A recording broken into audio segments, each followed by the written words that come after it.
প্রিয় চাকরি প্রত্যাশী বন্ধুরা, আসসালামু আলাইকুম। আশা করি আল্লাহর রহমতে আপনারা সকলে ভালো আছেন। তো 14,500 পদে পুলিশ নিয়োগ, তো এটাতে আবেদন করতে পারবে এসএসসি পাশে। তো এই নিয়োগ বিজ্ঞপ্তিটা কবে প্রকাশিত হবে আর কিভাবে আবেদন করতে হবে সম্পূর্ণ প্রসেস আজকের এই ভিডিওটিতে তুলে ধরবো। তাই ভিডিওটি অত্যন্ত গুরুত্বপূর্ণ আপনার জন্য।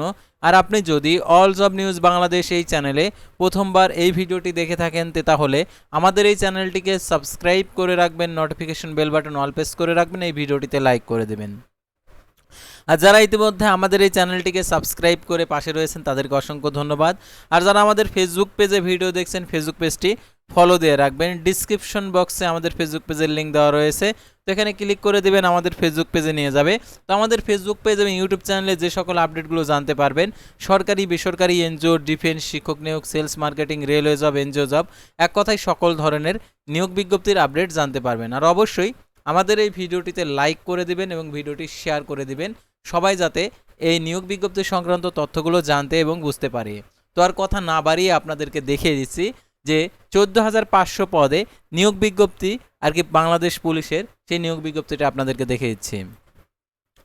তো দেখতে পাচ্ছেন 27শে আগস্ট 5:56 আর কি এটা প্রকাশিত হয়েছে।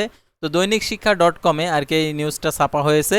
তো পুলিশে 14,500 নিয়োগ বিজ্ঞপ্তি দেওয়া হবে স্বরাষ্ট্রমন্ত্রী, অর্থাৎ যারা এসএসসি পাশ করেছেন। তো কবে এই নিয়োগটা কার্যক্রম শুরু হবে সেটা আপনাদেরকে এখন দেখে দিচ্ছি। তো দেখতে পাচ্ছেন এখানে বাংলাদেশ পুলিশের নতুন করে 14,400 লোকবল নিয়োগ দেওয়া হবে বলে জানিয়েছেন স্বরাষ্ট্রমন্ত্রী সালাউদ্দিন আহমেদ। তিনি বলেন, পুলিশের নতুন করে 4,000 নিরস্ত্র এসআই ছাড়াও 400 সার্জেন্ট এবং 10,000 কনস্টেবল নিয়োগ দেওয়া হবে। আগামী 5 বছরের পর্যায়ক্রমে পুলিশের যানবাহন ও জলযানের ঘাটতি পূরণ করা হবে। তো দেখতে পাচ্ছেন বৃহস্পতিবার 27শে আগস্ট বিকেলে জাতীয় সংসদের তৃতীয় অধিবেশনের প্রশ্নোত্তরের পূর্বে রংপুর 6 আসনের যে সংসদ সদস্য মোহাম্মদ নুরুল আমিনের এক প্রশ্নের জবাবে তিনি তথ্য জানান এবং স্বরাষ্ট্রমন্ত্রী বলেন, পুলিশের জনবল বৃদ্ধিতে বর্তমানে সরকার নতুন 4,000 এসআই নিরস্ত্র পদ সৃজন ছাড়াও 400 সার্জেন্ট পদ এবং 10,000 কনস্টেবল পদ সৃজনের উদ্যোগ নিয়েছে। উল্লেখিত পদগুলো সৃজিত হলে রংপুর জেলাতেও জনবল বৃদ্ধি পাবে। এছাড়াও আগামী 5 বছরের পর্যায়ক্রমে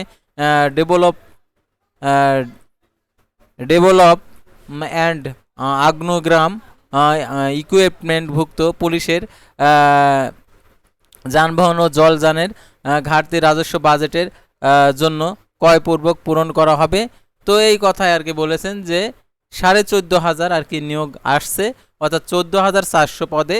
তো সাধারণত এই নিয়োগ বিজ্ঞপ্তিতে এসএসসি পাশে আবেদন করতে পারবেন। তো যারা এসএসসি পাস করেছেন, তো সাধারণত এই নিয়োগটা আসার সম্ভাবনা আছে কোন মাসে, তো এটা আপনাদেরকে বলে দেই। সাধারণত প্রত্যেক বছরের জানুয়ারির লাস্টের দিকে অথবা ফেব্রুয়ারির ফার্স্টে এই নিয়োগ বিজ্ঞপ্তিটা আর কি প্রকাশিত হয়। তো এই নিয়োগ বিজ্ঞপ্তিটা প্রকাশিত হলে অবশ্যই আপনাদেরকে জানিয়ে দেওয়া হবে আমাদের ফেসবুক পেজ এবং ইউটিউব চ্যানেলে। তো অবশ্যই আমাদের এই চ্যানেলটিকে সাবস্ক্রাইব করে রাখবেন, ফেসবুক পেজটি ফলো দিয়ে রাখবেন। তো আজকের ভিডিওটি এ পর্যন্তই। এছাড়াও আমাদের চ্যানেলে আরও অনেক নিয়োগ বিজ্ঞপ্তি রয়েছে, আপনারা ইচ্ছা করলে আমাদের চ্যানেল পেজে ভিজিট করে প্রত্যেকটা নিয়োগ বিজ্ঞপ্তির আপডেটগুলো জেনে নিতে পারবেন। তো সাধারণত